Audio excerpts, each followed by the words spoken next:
Ladies and gentlemen, people are far more capable than they ever imagine, but capability comes at a cost. It requires discipline, sacrifice, and an honest confrontation with the chaos of your own potential. The truth is, you are not who you could be, and you know it. Every time you sit in idleness, every time you postpone a task, every time you indulge in comfort when struggle is needed, you betray the future version of yourself that might have been extraordinary. So what do? You start by telling yourself the truth, that you're not okay with where you are, that mediocrity isn't some noble resistance to arrogance, but often cowardice dressed in humility. It's easier to pretend that you're a victim of circumstance than to wrestle with the weight of responsibility. But here's the thing, no one else is coming to save you. No mentor, no hero, no parent is going to march in and fix your life. That's your job. That's always been your job. So force yourself. Force yourself to be the best. Get up earlier than you want to. Speak more clearly than you're comfortable with. Carry burdens heavier than you believe you can manage. Why? Because life is suffering, yes, but it's also potential. And your potential doesn't emerge through comfort. It emerges through struggle, through refinement, through fire. You need a reason to push. And if you don't have one, invent one. Adopt the responsibility of someone worth being. Pick up the heaviest thing you can carry and walk uphill. Take on a burden so meaningful that it makes your past regrets seem like steps in the right direction. When you force yourself to do what's hard, you teach your brain something fundamental, that you are not helpless, and in a world that's often cruel, that realization can transform despair into drive. You'll fail, of course, often, but failure is not the end, it's information. It's the market testing your courage, and if you're honest, you'll adapt, you'll grow, that's the point. You don't arrive at greatness. You forge it through pain, through persistence, and through the voluntary confrontation with who you are and who you could become. So stand up straight, speak the truth, set your house in perfect order before you criticize the world, and aim upward, because what else are you going to aim at? Confront your potential, honestly acknowledge that you're not living up to who you could be, and recognize that growth begins with truth and self-awareness. Discipline is the path to transformation. Comfort breeds stagnation. Discipline, sacrifice, and personal responsibility are necessary to become your best self. No one is coming to save you. Waiting for external rescue is futile. Real change comes from within, through personal accountability and effort. Embrace struggle as a catalyst for growth. Struggle is not the enemy. It's the process that refines your potential and strengthens your character. Aim at something higher, choose a meaningful burden, live with purpose, and strive toward a vision that gives your suffering context and your actions direction. Would you like these keynotes formatted as a graphic or slide deck summary? Most people live beneath their potential, not because they're incapable, but because they're unwilling to face what they could be. And that's not a statement made in judgment. It's an observation rooted in experience, history, and the psychology of the human spirit. We are not creatures born ready, we are creatures born becoming, and the difference between staying who you are and becoming who you could be lies in a single, uncomfortable truth. You have to look honestly at yourself. No excuses, no self-deception, no pretending that you're a victim of fate when, deep down, you know that many of your limitations are self-imposed. Start with this. Take a moment, any moment, and ask yourself, what am I doing with my time? Am I moving forward, or am I running in circles? Am I building something meaningful, or am I distracting myself from the silence that would force me to listen to my own inner voice? The moment you stop lying to yourself is the moment you begin to change. Because until you do that, you'll continue to make the same mistakes, justify the same weaknesses, and wonder why life seems so painfully repetitive. When you're honest with yourself, you might find something terrifying. You might discover that you've been lazy when you should have been disciplined, that you've been passive when you should have taken initiative, that you've been cynical when courage was needed, and that realization, that sting of self-awareness, that's the beginning of real growth, because you can't change what you refuse to acknowledge, and you won't become who you could be unless you confront the parts of you that are weak, afraid, petty, and resentful. There's a tendency in modern culture to focus on self-esteem, to inflate the ego without building the soul, to tell people they're fine just the way they are, but that's a lie. You're not fine just the way you are, not if you know you're capable of more. Not if you know there's potential inside you rotting from lack of use. That doesn't mean you're worthless, quite the opposite. It means you matter so much that your failure to rise is a kind of tragedy. You're too important to waste. You're too full of possibility to stagnate in excuses. And look, this is not about perfection. It's not about becoming someone else's idea of success. It's about confronting the unique possibility that you, specifically, hold within you. Maybe you're meant to build something, maybe you're meant to lead, maybe you're meant to teach or speak or write or protect. Whatever it is, you don't find that purpose by drifting. You find it by looking, by listening, and by brutally examining where you're falling short. That's the thing about potential. It's not a soft, gentle thing. It's a sharp, demanding whisper that asks, what could you be if you stopped wasting time? What could you be if you stopped being afraid? The tragedy is that most people never answer that question. They run from it. They hide behind distractions, behind busyness, behind false humility. But deep down they know you know, and that knowledge doesn't go away. It haunts you until you do something about it. Every day that you delay becoming the person you could be is a day that you're lending power to your fear, and the longer you avoid the truth, the more that fear becomes a part of your identity. So, what do? You start small. You start by facing a single hard truth. You admit that you've been letting yourself off the hook, and then you make one change, one habit, one act of discipline. You reclaim one piece of yourself that you've been neglecting. That's how it begins, because the person you could be, they already exist in potential. They're shaped by your actions, your choices, your willingness to do what is difficult but necessary. And once you start to see glimpses of that version of yourself, when you realize you're not powerless, not a prisoner to your past, not limited by other people's expectations, you'll never want to go back to who you were. But that can only happen when you stop lying, when you stare directly at the mirror and ask, am I becoming the person I was meant to be, or am I avoiding the responsibility of that transformation? And it's not easy. It's not supposed to be. Growth is painful because it asks you to leave behind the version of yourself that is comfortable but small. And yet, in that very discomfort lies the doorway to something greater. Not in fantasy, but in action. Not in wishing, but in confronting. Discipline is the structure that supports the weight of your potential. Without it, your ambition is just fantasy, empty daydreams floating in a mind that refuses to commit. People often speak about wanting to change their lives, to become better, stronger, more successful. But when it comes time to act, to wake up early, to say no to temptation, to stay focused in the face of boredom or fear, they flinch. Why? Because discipline is not glamorous, it's not easy, it's repetitive, lonely, and often thankless. But it is absolutely necessary if you're serious about becoming the best version of yourself. Sacrifice is the foundation of discipline. You give up what you want now for what you want most. That's the deal, and it's not a cruel bargain. It's a deeply meaningful one. Every time you choose effort over ease, order over chaos, structure over impulse, you are carving out a stronger self.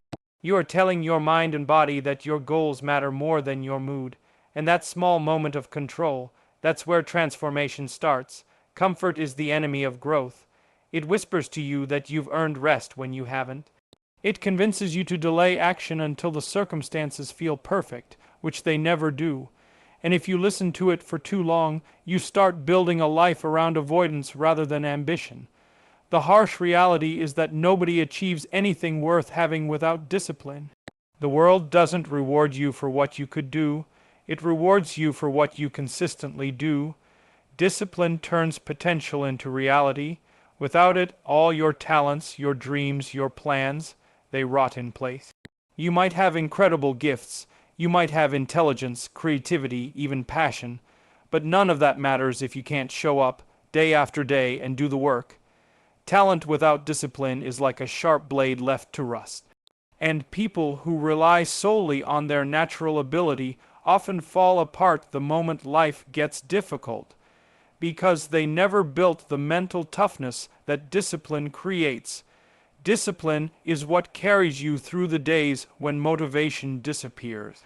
It is not about feeling good.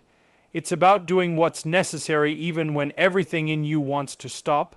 There's a common belief that if something is right for you, it will feel effortless. That's a lie.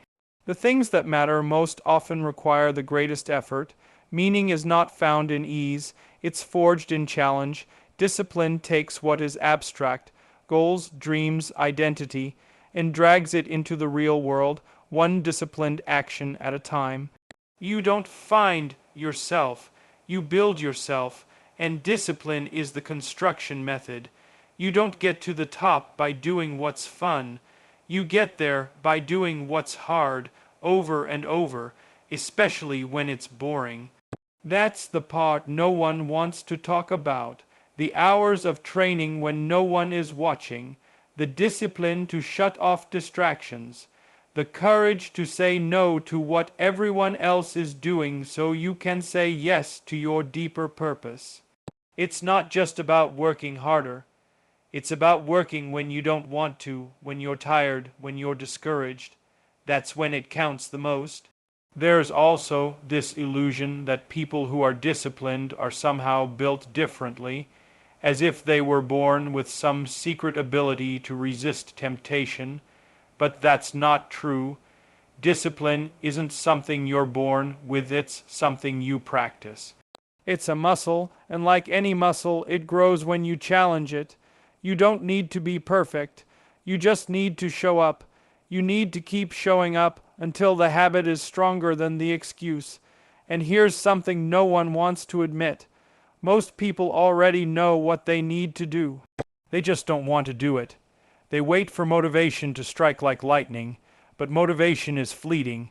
It's unreliable. What's reliable is routine. You build a system, you live by it, and in time it carries you further than raw enthusiasm ever could. Discipline creates freedom.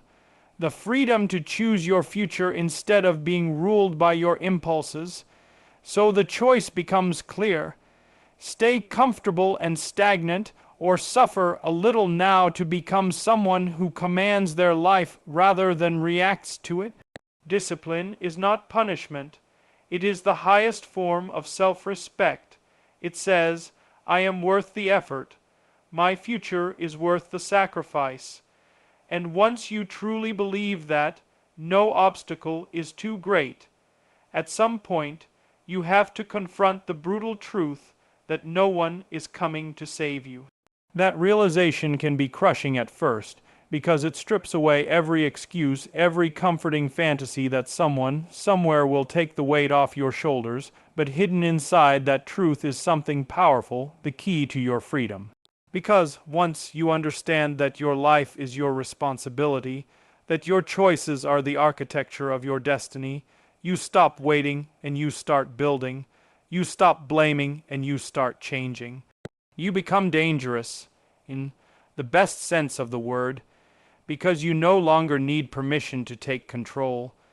It's tempting to think that help is just around the corner, that if you can just hold out a little longer, someone will arrive who sees your struggle and lifts you out of it. We grow up with stories like that, stories of heroes, of saviors, of breakthroughs that come just in time. But real life doesn't work that way. No one is going to carry you across the finish line. If you're lucky, you might find mentors, allies, friends who walk beside you. But the inner work, the discipline, the sacrifice, That's yours alone. Nobody can force you to become who you were meant to be. That's your burden and your birthright. What makes this even more difficult is that there are 1,000 ways to avoid this truth. You can bury yourself in distractions, drown in entertainment, blame your past, your parents, your environment, and to be fair, you may have every reason to feel wounded, even broken.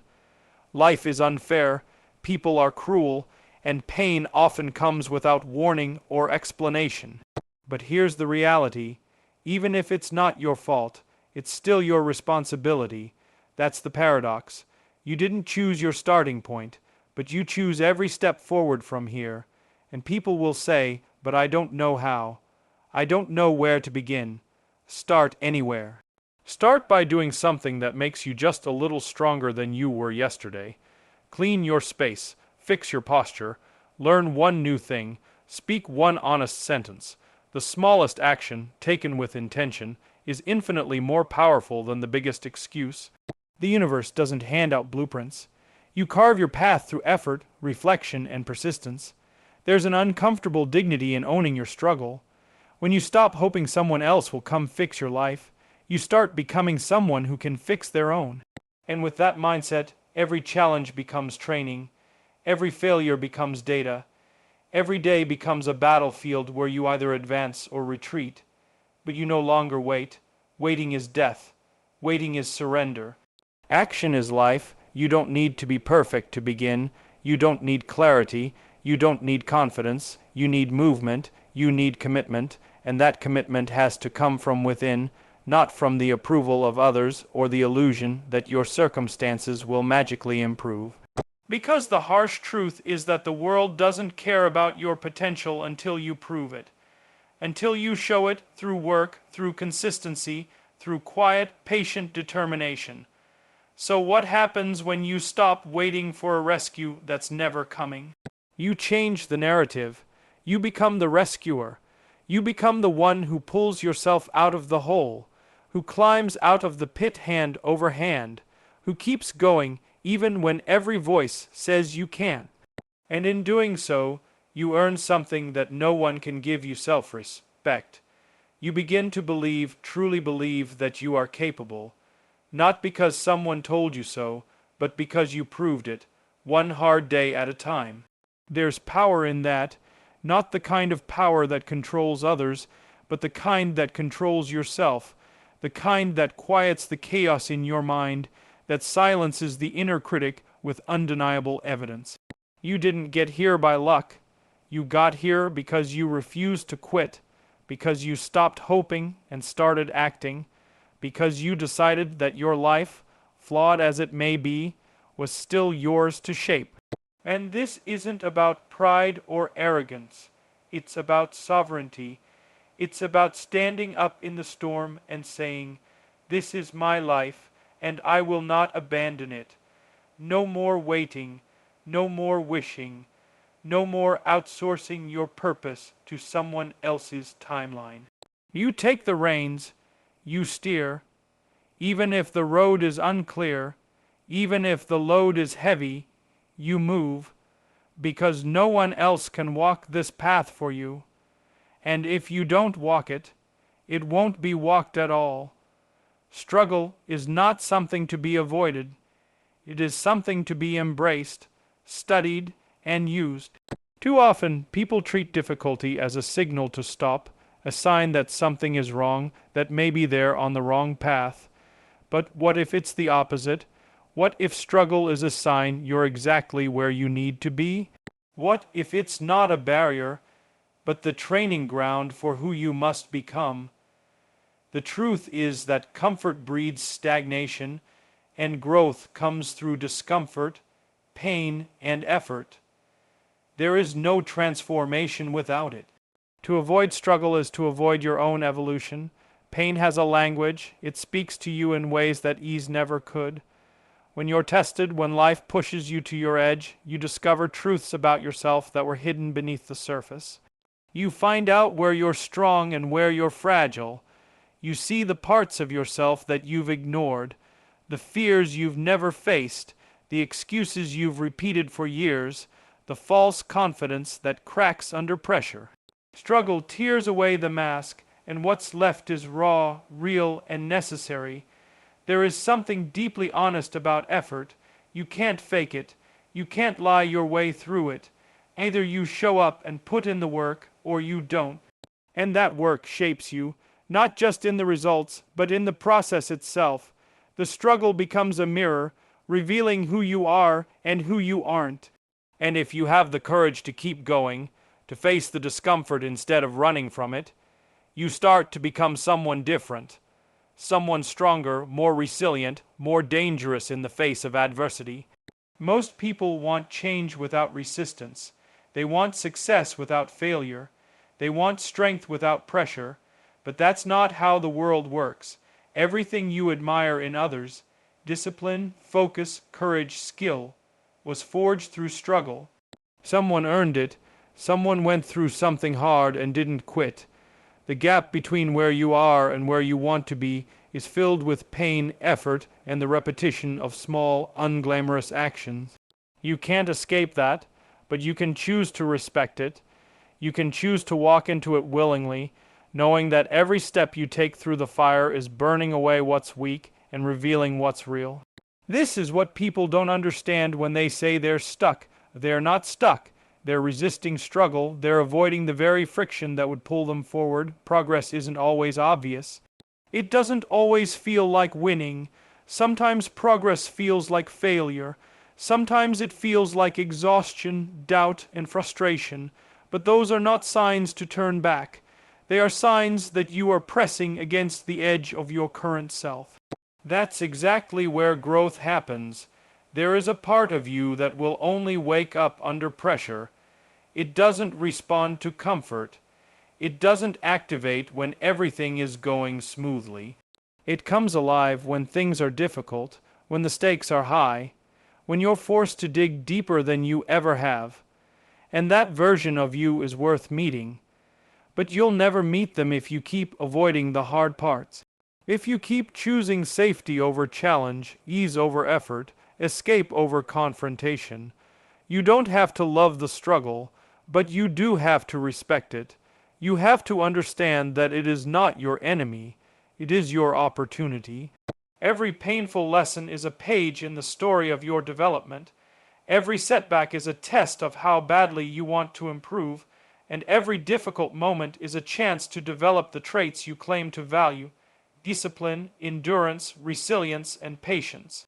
Some of the most meaningful changes in your life won't come from moments of clarity or bursts of inspiration. They'll come from moments where you wanted to quit, but didn't. Moments where everything in you said to give up, to walk away, to take the easy road, and you chose to stay in the fight. That's how grit is born. That's how character is built. You'll never eliminate struggle from your life, but you can transform your relationship with it.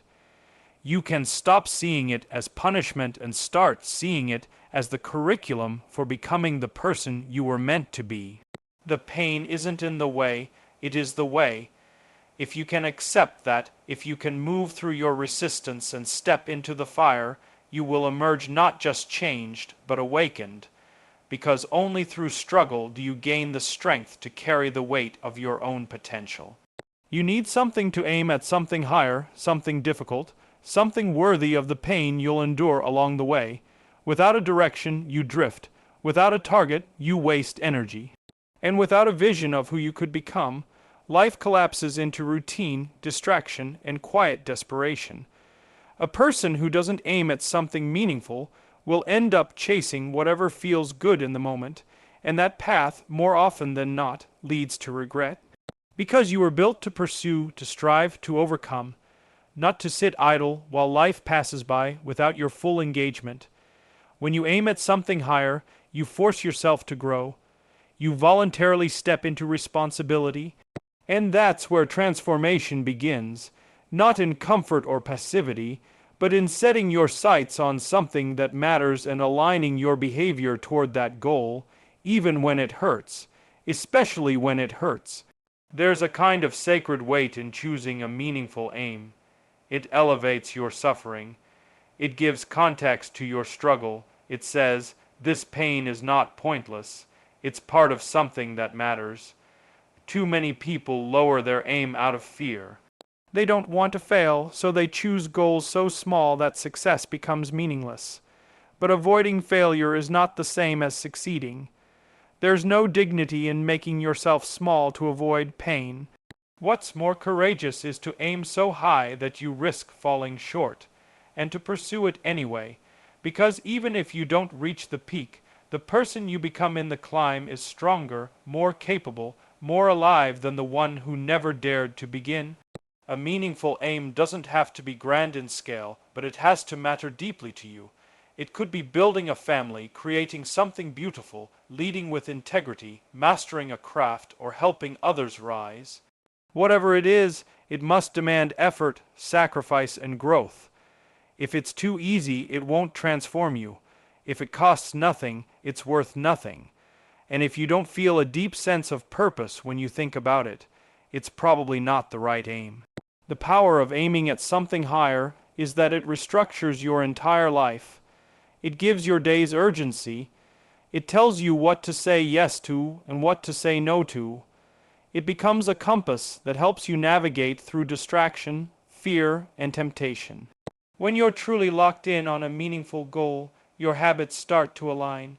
You begin to shape your environment, your time, even your thoughts in service of that aim. You become focused, and in a world that constantly pulls your attention in 100 directions, focus is a superpower. But aiming high also demands accountability. Once you declare what you're after, you can't hide behind ignorance or indifference anymore. You now have something to measure yourself against, something that reveals your weaknesses, your laziness, your excuses. That's not easy to face, but it's necessary, because the higher the aim, the more it exposes what you still need to become, and that's good. That's the entire point. The aim isn't just to hit the goal, it's to become the kind of person who can. Life is full of suffering whether you choose a path of purpose or not. But only one of those roads gives your suffering meaning. Only one of those roads builds you up rather than breaks you down. When you don't aim, you become cynical. You blame others, you numb yourself to the pain of drifting. But when you aim upward, you accept the burden of improvement. You take on the discipline of becoming, and that decision alone separates you from the vast majority of people who live reactively, letting life decide for them. You don't need certainty to begin, just a clear enough vision to move toward, and as you pursue it, you will refine it. Your aim will sharpen, your purpose will deepen, but only if you start. Only if you choose to orient yourself towards something that demands your full engagement. That's how you turn chaos into order. That's how you rise, slowly, painfully, but meaningfully, step by step, day by day. The alternative is to waste your strength on things that don't matter, to let your time slip away in comfort, distraction, and fear. But you know deep down that you're meant for more than that. You know there's something in you that longs to rise. That part of you is waiting for direction, waiting for you to aim, to commit, to move. Because when you aim high, you don't just change your future, you change you, and that's the real victory. So now the choice is yours. Stay where you are, shrink from the weight of your potential, or rise and meet it head on. No more waiting, no more excuses. Force yourself to be the best, not because it's easy, but because it's necessary. Because the world doesn't need another person hiding from who they could be. It needs someone willing to suffer for the sake of something meaningful. Someone who chooses discipline over comfort, responsibility over blame, struggle over escape, and vision over distraction. Be that person, aim high, stand up straight, and walk forward, even if it's uphill. Especially if it's uphill.